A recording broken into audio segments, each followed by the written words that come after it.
เซเลบี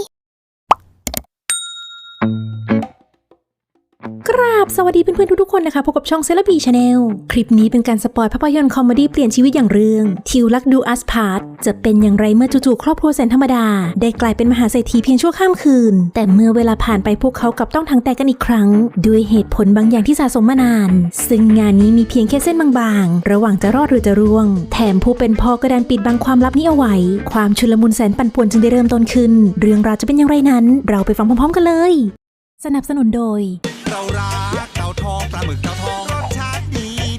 รักปลาหมึกแท้ๆรักเต่าทองเปิดเรื่องมาจะทำให้เราได้เห็นครอบครัวธรรมดาที่อาศัยอยู่ในอพาร์ตเมนต์เล็กๆเขตเมืองหลวงของบราซิลซึ่งประกอบไปด้วยคุณพ่ออย่างติโนชายหนุ่มรูปร่างดีทำงานเป็นเทรนเนอร์ของฟิตเนสที่อยู่ไม่ไกลกับเจนคุณแม่แสนสวยที่ต้องคอยเลี้ยงเต้เต้ลูกสาวตัวน้อยอยู่ตลอดเวลาพวกเขาเป็นครอบครัวแต่งงานใหม่ที่กำลังใช้ชีวิตกันอย่างมีค่าไม่ว่าจะเป็นค่าน้ำค่าไฟค่าโทรศัพท์ค่านมลูกที่คอยประดังเข้ามายังไม่ขาดสายแต่ด้วยความรักที่พวกเขามีให้แก่กันก็ทำให้ทั้งสองมองโลกในแง่ดีและคอยให้กำลังใจกันอยู่เสมอจนกระทั่งในเย็นของวันเดียวกันเจนได้เปิดทีวีฟังผลลอตเตอรี่ที่เธอซื้อมาเล่นๆก่อนจะได้ลุ้นตัวโกงเมื่อเลขที่กำลังประกาศดันตรงกับลอตเตอรี่ที่มีหญิงสาวเริ่มกรีดร้องสุดเสียงจนติโนต้องเร่งเข้ามาลุ้นกับภรรยาใจจดใจจ่อซึ่งสุดท้ายครอบครัวเล็กๆที่กำลังตกอับก็ได้กลายเป็นมหาเศรษฐีรางวัลใหญ่เพียงชั่วข้ามคืนโดยที่ทั้งสองก็ได้ให้คำมั่นสัญญาที่ไม่ว่าจะเกิดอะไรขึ้นพวกเขาจะไว้วางใจซึ่งกันและกันเสมอและจะไม่ให้เงินมาเปลี่ยนเราได้แน่นอน15 ปีผ่านไปไวเหมือนโกหกจากหนุ่มหุ่นแซ่บในวันนั้นก็แปลเปลี่ยนกลายเป็นหุ่นร่างมีในวันนี้ติโนเป็นคุณพ่อลูกสองที่ใช้เงินมากมายหมดไปกับกิจกรรมต่างๆอย่างที่ไม่ต้องคิดหน้าคิดหลังส่วนเจนก็กลายเป็นคุณนายไฮโซที่เสพติดสัญญกรรมเป็นชีวิตจิตใจเธอมักจะช้อปปิ้งเครื่องประดับมากมายใช้ชีวิตอย่างหรูหราในคฤหาสน์หลังใหญ่พร้อมกับเหล่าคนรับใช้มากมายในขณะที่เตเต้ก็เติบโตเป็นเด็กสาววัย15ที่แตกต่างเพราะเธอดูจะไม่ค่อยชอบวิถีชีวิตของพ่อกับแม่เท่าไหร่นักยกเว้นน้องชายแสนฟุ่มเฟือยที่คอยถูกพ่อสปอยใช้เงินแก้ปัญหาอยู่ทุกครั้งจนเขากลายเป็นเด็กที่ไม่รู้ค่าของเงินไปโดยปริยายอย่างที่พ่อก็ไม่ได้ใส่ใจกับเรื่องนี้ไปอีกด้วยระหว่างนั้นติโนก็พยายามจะนำเศษเงินของตัวเองเข้ามาเสนอเป็นหุ้นส่วนในฟิตเนสที่เขาเคยทำงานอยู่กับเพื่อน2 คนเพื่อหวังจะซื้อที่แห่งนี้ไว้ให้กับเพื่อนดูแลแต่ด้วยรูปร่างกับบุคลิกการกินไม่หยุดของชายตุ้ยหนุยก็ทำให้เพื่อนทั้งสองกล่าวห้ามไม่ให้ทำเช่นนั้นเพราะติโนไม่เหมือนเดิมอีกต่อไปแล้วมันเป็นคำพูดที่ทำให้ชายอ้วนรู้สึกเจ็บใจเป็นอย่างมากเขาพยายามอธิบายว่าตัวเองก็เริ่มมาจากที่นี่ด้วยเหมือนกันก่อนจะขอท้าให้เพื่อนคนหนึ่งมาลองวิ่งแข่งบนลู่วิ่งเพื่อประชันความฟิตพิสูจน์ตัวเองจากนั้นติโนก็เริ่มวิ่งอย่างสุดกำลังท่ามกลางความตกตะลึงของเพื่อนทั้งสองก่อนที่ภาพทุกอย่างจะดับไปซึ่งไม่นานติโนก็สะดุ้งตัวตื่นจากการปั๊มหัวใจช่วยเหลือของเราเพื่อนๆชายตุยนุยไม่รอช้าที่จะถามถึงสถิติเวลาที่เขาได้ทำเอาไว้ก่อนจะได้รับรู้คำตอบมาว่าตัวเองเพิ่งวิ่งไปได้แค่เพียง3 นาทีบนลู่วิ่งและอีก20 นาทีสำหรับการสลบเหมือดอยู่ที่พื้นซึ่งมันก็ไม่ใช่ประเด็นที่จะทำให้ติโนลดละความพยายามที่จะซื้อหุ้นของที่นี่ได้เลยแต่แล้วระหว่างที่กำลังจะต้องจ่ายเงินค่าสัญญาหุ้นส่วนอยู่นั้นจู่ๆบัตรเครดิตกว่า14 ใบของเขาก็ไม่สามารถใช้งานได้อีกต่อไปท่ามกลางความสับสนทำตัวไม่ถูกของชายใจใหญ่ที่เหล่าเพื่อนๆก็ต่างมองกันด้วยความประหลาดใจส่งผลให้ในเวลาต่อมาติโนจึงจำเป็นจะต้องเร่งไปยังสถาบันการเงินที่คอยช่วยดูแลเงินของเขาอยู่ก่อนจะได้รับรู้มาว่าในตอนนี้เงินที่เคยมีจากการถูกลอตเตอรี่รางวัลใหญ่ได้กลายเป็นบัญชีแดงไปเสียแล้วจากการใช้เงินอย่างไม่คิดติดต่อกันมาหลายปีไม่ว่าจะเป็นการพาลูกไปเที่ยวดิสนีย์แลนด์ต่างประเทศเกือบ5 ครั้งใน1 ปี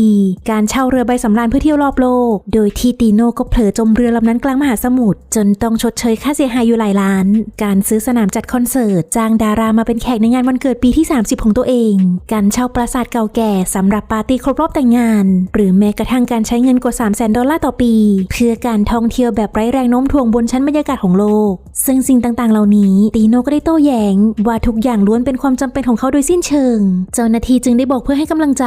ว่าคนถูกลอตเตอรี่เสี่ยงดวงทุกวันทั่วโลกซึ่งมันก็ไม่ใช่เรื่องแปลกอะไรแต่น่าเสียดายที่ธนาคารไม่สามารถช่วยเหลือคุณได้อีกต่อไปและด้วยความเห็นใจ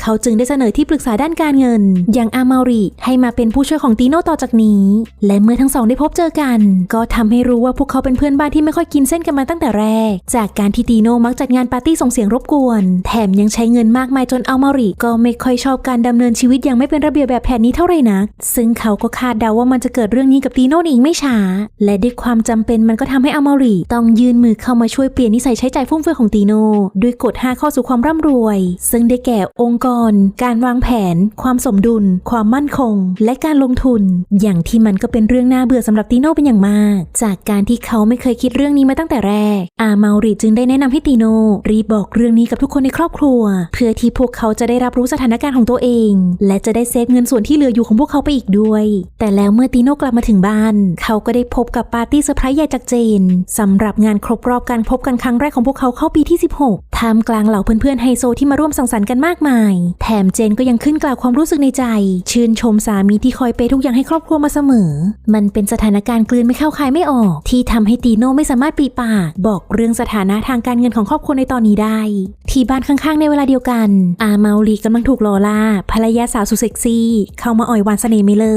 กจากการที่เธออยากมีลูกคนที่2หลังจากที่ลูกชายเพียงคนเดียวของพวกเขาอายุได้15 ปีแล้วแต่อามาริก็ได้พยายามปฏิเสธทำให้ได้รู้ว่าที่ปรึกษาทางด้านการเงินก็กำลังประสบปัญหาทางการเงินเสียเองจากตัวเลขที่เขาได้วิเคราะห์ทุกอย่างเอาไว้หมดแล้วทำให้ลอล่าจำเป็นจะต้องจากไปด้วยความผิดหวังและโมโหเป็นอย่างมากหลังจากงานปาร์ตี้สุดเหวี่ยงได้จบลงตีโน่ได้นำเอกสารทางการเงินที่พอจะรวบรวมได้มาให้กับอามาริด้วยท่าทางเมาหมายเพราะเขาก็กำลังมืดแปดด้านอยู่เหมือนกันมีหนำซ้ำตีโน่ยังฝันร้ายว่าถ้าหากภรรยาสุดที่รักรับรู้เรื่องนี้เขาเธออาจจะไม่สามารถมีชีวิตได้แบบยากจนได้อีกและมันก็อาจจะเลวร้ายถึงขั้นที่เจนคิดจะฆ่าเขาเพื่อหวังเงินประกันก็เป็นได้ทำให้ตีโน่ที่คิดหนักก็ยิ่งไม่กล้าบอกเล่าเรื่องนี้ให้กับภรรยาได้รับรู้ระหว่างนั้นตีโน่ก็ยังรับบทเป็นคุณพ่อสายเปย์ที่เกือบจะไม่เหมือนเดิมเพราะเขาเริ่มถามถึงราคาของอย่างที่มันไม่เคยเป็นมาก่อนกับเหล่าลูกๆที่ได้เข้ามาขอเงินพ่อไปซื้อขนมในขณะที่เจนก็ยังสนุกกับงานประมูลของหรูหราราคาแพงโดยที่ตีโน่ก็ได้พยายามเข้าไปขัดจังหวะดึงตัวของภรรยาออกมาแต่แล้วเธอกลับเป็นลมหงายหลังล้มหมดสติไปอย่างน่าประหลาดทำให้ทุกคนต้องเร่งพาคุณแม่ไปตรวจร่างกายที่โรงพยาบาลก่อนจะได้รับคำตอบจากหมอมาว่าเจนกำลังตั้งท้องลูกคนที่3ของครอบครัวซึ่งตีโน่ที่ได้รับรู้เช่นนั้นก็กัดฟันกรีดร้องบีบถุงน้ำเกลือสุดพลังเพื่อข่มอาการของตัวเองเอาไว้อย่างที่เจนก็ดันคิดไปว่าสามีของตัวเองกำลังดีใจเป็นอย่างมากตีโน่จึงเร่งเดินออกมาด้านนอกห้องเพื่อสงบสติอารมณ์พร้อมดึงหน้ากากออกซิเจนของผู้ป่วยที่อยู่บริเวณนั้นขึ้นมาสูดดมจนเกือบทำให้คนไข้เกือบขีด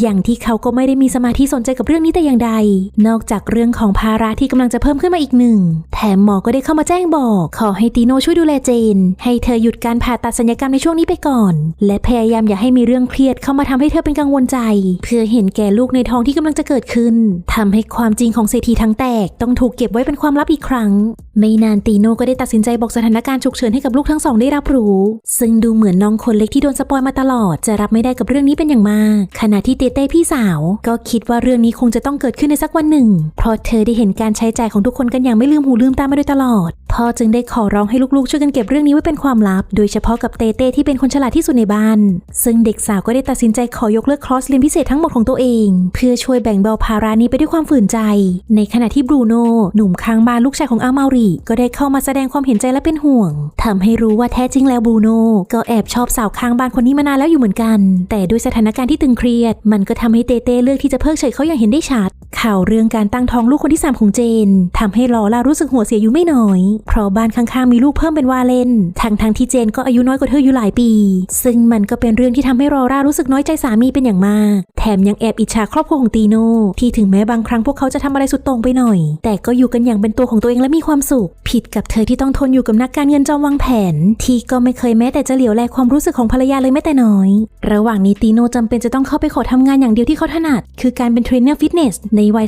38 ปีด้วยรูปร่างหุ่นหมีโดยที่ในตอนแรกเพื่อนทั้งสองก็ไม่ยินยอมแต่ด้วยความดื้อดึงมั่นใจของตีโน่พวกเขาจึงได้ให้ชายตุ้ยนุ้ยเข้าไปลองสอนคลอสเต้นแอโรบิกของสาวๆซึ่งสุดท้ายตีโน่ก็ได้ใช้แรงเยอะจนหมดสติไปอีกครั้งและด้วยความเห็นใจเพื่อนคนหนึ่งจึงได้ยัดเงินเข้ามาช่วยเหลือตีโน่แทนที่จะต้องเข้ามาฝืนทำงานที่ไม่เหมาะกับตัวเองอีกต่อไปแล้วแต่เงินที่ได้มาก็ไม่สามารถใช้จ่ายได้เพียงพอสำหรับสมาชิกในครอบครัวตีโน่จึงได้คิดแผนขอความช่วยเหลือให้เพื่อนอีกคนแอบเข้าไปย่องเบาขโมยเครื่องเพชรของเจนหวังจะเอาไปขายเพื่อประทังชีวิตแต่แล้วคุณแม่ที่กำลังตั้งท้องก็อารมณ์แปรปรวนมากพอที่จะเข้าไปจัดการหัวขโมยปลอมๆด้วยตัวเองไปอย่างง่ายดายจนเพื่อนของตีโน่ต้องหนีเอาชีวิตรอดออกมาไปอย่างเลี่ยงไม่ได้และเมื่อไม่สามารถหาวิธีใดๆได้อีกต่อไปอามาริจึงได้พูดเชิงบังคับให้ตีโน่ขายทรัพย์สินทุกอย่างที่มีเกือบทั้งหมดเพื่อนำเงินมาใช้หนี้บัตรเครดิตที่ค้างอยู่ทำให้ชายมหาเศรษ ทีทางแตกจึงจำใจจะต้องขายรถหรูลูกรักของเขาทั้งน้ำตาในระหว่างที่เจนก็กำลังเพลิดเพลินกับการช็อปของใช้สำหรับเด็กเพราะท้องของเธอก็กำลังใหญ่ขึ้นเรื่อยๆด้วยเช่นกันแต่แล้วตีโน่ก็ได้เข้ามาเบี่ยงเบนให้ภรรยาอย่าเพิ่งซื้ออะไรในตอนนี้ด้วยเหตุผลว่าเขาได้เตรียมนักออกแบบภายในดีไซเนอร์ชื่อดังไว้ให้กับเธอแล้วนั่นเอ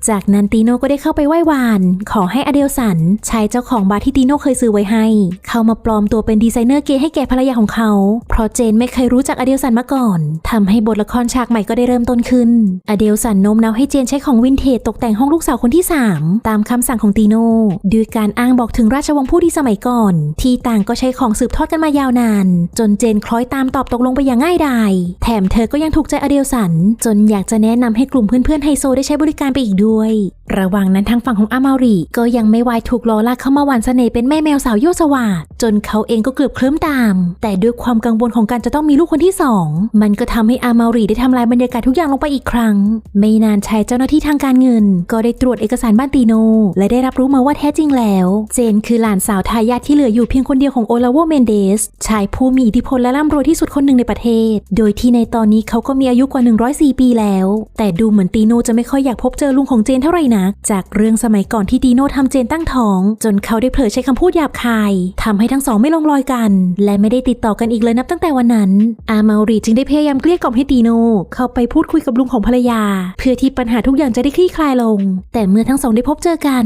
นภาพความทรงจำเก่าๆก็ไม่ได้ทำให้ชายชราวัย104 ปีได้หลงลืมเรื่องในอดีตแต่อย่างใดเขายังคงโกรธเคืองหลานเขยเป็นอย่างมากส่วนตีโนที่หมดหนทางจึงได้ยอมคุกเข่าอ้อนวอนขอโทษกับเรื่องที่ผ่านมาเพื่อให้ลุงเข้ามาช่วยครอบครัวที่กำลังถังแตกของเขาจากนั้นลุงโอลาโวจึงได้เสนอข้อตกลงที่จะขอประชันเทนนิสกับชายหนุ่มตุ้ยหนุยโดยการเดิมพันเกมละ$100,000ทำให้ตีโนที่เห็นว่าตัวเองเป็นต่อทั้งเรื่องอายุและประสบการณ์ด้านกีฬาจึงได้ยอมรับคำท้านี้ไปอย่างง่ายดายแต่แล้วชายชราก็กระโดดลงจากรถเข็นด้วยท่าทางคล่องแคล่วแถมโชว์ทักษะการตีเทนนิสได้อย่างเชี่ยวชาญจนตีโนก็ไม่สามารถเอาชนะได้เลยสักครั้งหลังจบเกมที่แสนจะดุเดือดตีโนคร่ำครวญว่าต่อจากนี้เขาคงต้องขายไตเพื่อนำเงินมาจ่ายค่าเสียพนันของตัวเองซึ่งลุงก็ได้บอกว่าเขาแค่อยากจะแกล้งเพื่อแก้แค้นเอาสนุกก็เท่านั้นตีโนจึงไม่รอช้าที่จะเข้ามาพูดอย่างหัวเสียถึงสิ่งที่เขาพยายามทำเพื่อครอบครัวและไม่อยากให้ลุงคิดว่ามันเป็นเพียงแค่เรื่องตลกลุงโอลาโวจึงได้บอกต่อไปอีกว่าเขายอมทิ้งความร่ำรวยทุกอย่างที่มีเพื่อแลกชีวิตกับตีโนหวังจะได้กลับไปในวัย38อีกครั้งมีครอบครัวที่น่ารักได้อยู่กันอย่างพร้อมหน้าพร้อมตาและไม่ใช่ลุงหรือเจนที่เห็นเงินสำคัญกว่าสิ่งอื่นใดแต่เป็นตีโนต่างหากที่พยายามใช้เงินเป็นที่ตั้งกับเรื่องที่เกิดขึ้นซึ่งลุงก็ได้แนะนำให้หลานเขยรีบบอกความจริงกับเจนจะดีกว่าเพราะผู้หญิงมักให้อภัยหากเพียงเพราะผู้ชายอย่างเราไม่มีเงินแต่เธอจะไม่มีวันยกโทษให้หากรู้ว่าเรากำลังโกหกเธออยู่มันเป็นคำพูดสั้นๆที่ทำให้ตีโนเร่งกลับไปที่บ้านเพื่อหวังจะบอกความจริงกับภรรยาแต่แล้วทุกอย่างก็สายเกินไปเมื่อธนาคารได้แจ้งบอกเรื่องนี้กับเจนไปเสียแล้วตีโนที่เห็นเช่นนั้นก็ไม่รอช้าที่จะเข้ามาอธิบายขอแก้ตัวใหม่แต่เจนที่ผิดหวังจึงได้บอกไปว่าเธอยอมรับสภาพที่จะกลับไปจนกับเขาได้แต่สิ่งที่เธอรับไม่ได้คือตีโนขอให้ลูกๆช่วยปิดบังโกหกเรื่องนี้กับเธอมาตั้งแต่แรกก่อนที่เจนจะหอบข้าวของขึ้นรถแท็กซี่จากไปพร้อมกับลูกๆด้วยความเสียใจอย่างที่ตีโนก็ไม่สามารถทำอะไรได้ด้วยเช่นกันทางฝั่งของอามารีในเวลาเดียวกันลอร่าที่ทนไม่ไหวกับการกระทำเจ้าระเบียบแบบแผนของสามีก็ได้ขอแยกตัวห่างกับเขาไปด้วยอีกคนในตอนนี้ชายเพื่อนบ้านทั้งสองต่างพบเจอชะตากรรมเมียทิ้งไม่ต่างกันพวกเขาออกไปดื่มระบายความเจ็บช้ำต่างๆด้วยกันอย่างขาดสติก่อนจะได้คำตอบมาว่าสิ่งสำคัญที่สุดในชีวิตก็หนีไม่พ้นภรรยาอันเป็นที่รักของพวกเขาขณะเดียวกันอเดลสันก็ได้เข้ามาพร้อมกับความสำเร็จใหม่ที่ในตอนนี้เขาได้กลายเป็นดีไซเนอร์ชื่อดังจริงๆจากคำแนะนำปากต่อปากของเจนที่ได้บอกต่อเพื่อนกลุ่มไฮโซของเธอไว้มากมายและถึงแม้จะต้องคอยแอบแสดงเป็นเกย์งานนี้กลับได้เงินมากกว่าการเป็นเจ้าของบาร์อยู่หลายเท่าตัวไปอย่างน่าประหลาดใจทางฝั่งของเจนก็ได้พาลูกๆมากลบดานอยู่ที่อพาร์ตเมนต์เก่าของแม่ซึ่งมันก็เป็นห้องพักเล็กๆที่เด็กทั้งสองก็ต่างไม่ชินกับเรื่องนี้เท่าไหร่นักส่วนเจนก็ได้ตัดสินใจที่จะกลับมาเป็นตัวของตัวเองอีกครั้งเธอถอดคอนแทคเลนส์สีบาร์บี้แต่งตัวเป็นปกติเตรียมพร้อมหาอะไรทำสักอย่างเพื่อลูกๆของตัวเองระหว่างนั้นที่โรงเรียนเตเต้ก็ได้ระบายเรื่องพ่อกับแม่ให้บรูโน่ได้ฟังด้วยความไม่ตั้งใจจากการที่ชายหนุ่มอยากจะมอบพวงกุญแจตุ๊กตาหมีอันใหม่ให้กับเธอแทนของเก่าที่น้องหมาของเขาได้เผลอขย้ำไปเมื่อครั้งก่อนทำให้บรูโน่ได้รับรู้มาว่าในตอนนี้แม่ของเด็กสาวกำลังจะเตรียมตัวย้ายไปอยู่ที่อเมริกาจากคำชักชวนของคุณยายเพื่อไปเริ่มต้นชีวิตใหม่ซึ่งเด็กหนุ่มก็ไม่รอช้าที่จะนำเรื่องนี้ไปแจ้งบอกกับพ่อส่งผลให้ตีโน่ได้รับรู้ไปด้วยทำให้เขาเร่งออกตามหาภรรยากับลูกๆที่อพาร์ตเมนต์ทันทีแต่แล้วก็กลับพบว่าทั้ง3กำลังจะเตรียมตัวไปสนามบินจากคำบอกเล่าของลุงเจ้าของตึก ตีโนที่หมดหนทางจึงได้ขอยืมรถเต่าสุดคลาสสิกของลุงคนนั้นซิ่งไปยังสนามบินด้วยความทุลักทุเลจนได้พบเจอกับครอบครัวอีกครั้งก่อนจะได้รับรู้มาว่าแท้จริงแล้วเจนเพียงแค่พาลูกๆมาดูอาชีพใหม่ที่ลุงโอลาโวได้ให้ธุรกิจร้านค้าปลีกในสนามบินนี้แก่เธอเพื่อไปใช้เลี้ยงชีพตัวเองต่อจากนี้ท่ามกลางความประหลาดใจของตีโนที่ไม่คิดว่าลุงโอลาโวจะยื่นมือเข้ามาช่วยเหลือพวกเขาจริงๆแต่เจนที่กำลังโกรธเคืองอยู่ก็เลี่ยงที่จะพูดคุยกับสามีตีโนจึงได้เข้าไปขอโทษอ้อนวอนอย่างน่าเห็นใจจนสุดท้ายเจนก็ยอมใจอ่อนและกลับมาคืนดีกันในที่สุดทางฝั่งของอามาริที่กำลังอัดรายการสดพูดเรื่องการเงินในสถานีโทรทัศน์ที่ลอร่าทำงานอยู่ก็ได้ใช้ช่วงโอกาสหนึ่งพูดต่อหน้าสื่อถึงความสำคัญ5ข้อของเขาซึ่งได้แก่คู่ครองความรักการเคารพความไว้วางใจและสิ่งสำคัญที่สุดคือการให้อภัยพร้อมบอกถึงความสำคัญของภรรยาที่ช่วยประคองชีวิตเขาให้มาจนถึงจุดนี้ได้ซึ่งมันก็เป็นสิ่งที่ทำให้ลอร่ารู้สึกซาบซึ้งเป็นอย่างมากก่อนที่ทั้งสองจะโผล่วิ่งเข้ามาจูบกันไปอย่างหวานชื่นท่ามกลางเสียงแสดงความยินดีจากเหล่าเพื่อนร่วมงานทุกคนและหลังจากเหตุการณ์ในครั้งนี้ผ่านไปได้ไม่นานเจนก็ได้ให้กำเนิดสมาชิกใหม่ของครอบครัวไปด้วยความปลาบปลื้มลอร่าเริ่มตั้งท้องสมดังใจและเมื่อผลอัลตราซาวด์ได้ออกมาหมอก็ได้แสดงความยินดีกับอามาริถึงการที่เขากำลังจะได้เป็นคุณพ่อของลูกแฝด3ไปอย่างน่าอัศจรรย์ซึ่งสภาพของอามาริก็ไม่ต่างอะไรกับตีโน่ในตอนนั้นเลยแม้แต่น้อยไม่นานครอบครัวสุขสันต์ก็ได้มาร่วมฉลองวันเกิดปีที่105ของลุงโอลาโวด้วยความคลึกครื้นรื่นเริงท่ามกลางสายตาไม่สบอารมณ์ของลุงที่อาจจะคิดผิดเกี่ยวกับเรื่องนี้อยู่ก็เป็นได้ระหว่างนั้นตีโน่กับเจนก็ตัดสินใจเข้าเรียนคอร์สสอนเรื่องการเงินที่อามาริเป็นวิทยากรเพื่อที่พวกเขาจะได้วางแผนการใช้เงินต่อจากนี้ให้สมดุลไปพร้อมกับความสุขได้อย่างที่มันควรจะเป็นและหนังของเราก็ตัดจบแต่เพียงเท่านี้หากเพื่อนๆคนไหนมีความคิดเห็นเกี่ยวกับภาพยนตร์เรื่องนี้ก็สามารถเข้ามาพูดคุยหรือคอมเมนต์ที่ด้านล่างของคลิปนี้ได้เลยและในคลิปนี้ก็ขอคนละ1 ไลค์เพื่อเป็นกำลังใจในการทำคลิปต่อๆไปด้วยนะคะและก่อนจะจากกันไปก็อย่าลืมกด Subscribe กดกระดิ่งเพื่อที่จะไม่พลาดทุกการอัปเดตจากช่องของเราหากมีข้อผิดพลาดประการใดก็ต้องขออภัยมาณที่นี้ด้วยสำหรับวันนี้เซเลบีชาแนลต้องขอตัวลาทุกคนไปก่อนพบกันใหม่คลิปหน้าสวัสดีค่ะ